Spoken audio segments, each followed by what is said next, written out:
گنج بخش فیض عالم مظہر نور خدا، گنج بخش فیض عالم مظہر نور خدا، ناک سارا پیر کامل کاملارا رہنما۔ یہ شعر داتا صاحب کے لیے خواجہ معین الدین چشتی نے کہا تھا۔ لاہور شہر جو کہ باغات کا شہر بھی کہلاتا ہے اور بہت ساری مغلیہ عمارتوں کی وجہ سے بھی بہت مشہور ہے، ان میں ایک وجہ شہرت داتا صاحب کی بھی ہے۔ داتا صاحب کا اصل نام سید شیخ الحسن علی بن عثمان ہجویری تھا۔ 990 ہجری میں غزنی یعنی افغانستان میں پیدا ہوئے۔ لاہور سلطان محمود کے ساتھ تشریف لائے جو محمود غزنی کا بیٹا تھا۔ 11ویں صدی میں شیخ علی ہجویری نے مسجد بنائی اور یہیں پر آج کل ان کا مزار بھی ہے، جس کی بنیاد مغلیہ دور میں رکھی گئی۔ 19ویں صدی میں اس خانقاہ کو کمپلیکس میں تبدیل کر دیا گیا اور محکمہ اوقاف کے زیر کنٹرول یہ ساری عمارت آ گئی۔ 1980 کی دہائی میں ضیاء الحق کے دور میں یہ خانقاہ ساؤتھ ایشیا میں سب سے بڑی خانقاہ یا مزار کا درجہ حاصل کر گئی۔ اسی دور میں لنگر، کار پارکنگ، مدرسہ، لائبریری، قوالی، محفل سماع، ان سب کا اجرا بھی ہوتا چلا گیا۔ محفل سماع 1965 سے 2 دن کے لیے ہوا کرتی تھی اور مزار کے ملحقہ اسکول میں اس کو 1980 کے بعد منتقل کر دیا گیا۔ محفل سماع میں بہت سارے زائرین شرکت کرتے ہیں، قوالی ہوتی ہے۔ قوال یہاں پر داتا صاحب کے آنر میں قوالی کرتے ہیں۔ 2010 میں داتا دربار میں خودکش حملہ آوروں نے حملہ کیا، جس میں 50 لوگ مارے گئے اور 200 لوگ زخمی ہوئے۔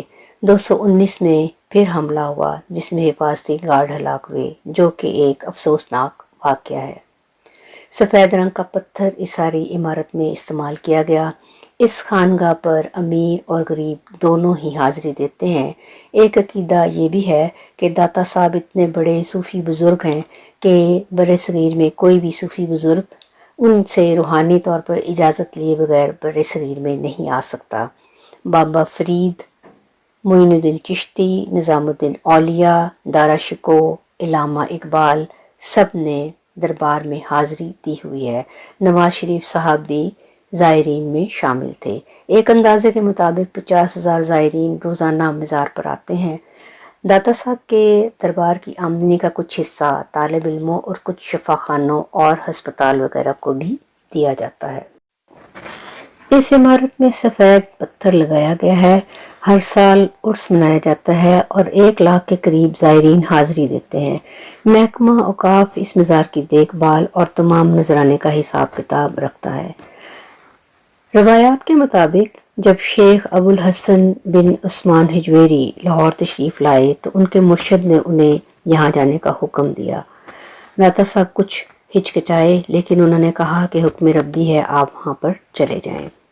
اس وقت لاہور شہر میں ایک بہت بڑے صوفی قیام پذیر تھے جن کا نام شاہ میر حسین زنجانی تھا، جن کو آج میراں شاہ حسین زنجانی کے نام سے جانا جاتا ہے اور میراں دی کھوئی کے نام سے ان کا مزار آج بھی لاہور میں موجود ہے۔ جب داتا صاحب لاہور تشریف لے کر آئے تو یہاں پر زیادہ تعداد ہندوؤں کی تھی اور راجو رائے نامی شخص ان کا کرتا دھرتا تھا۔ ایک روایت کے مطابق داتا صاحب نے ایک بڑھیا سے دودھ مانگا تو اس نے انکار کر دیا اور کہا کہ میں نے دودھ اگر آپ کو دے دیا تو میری گائیں دودھ کی بجائے خون دینے لگے گی۔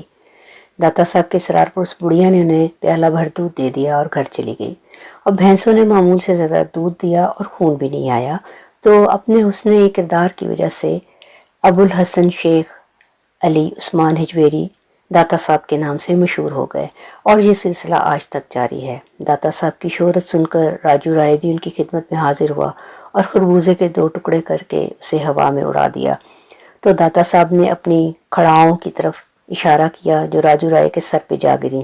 کہا جاتا ہے وہ مشرف با اسلام ہو گیا۔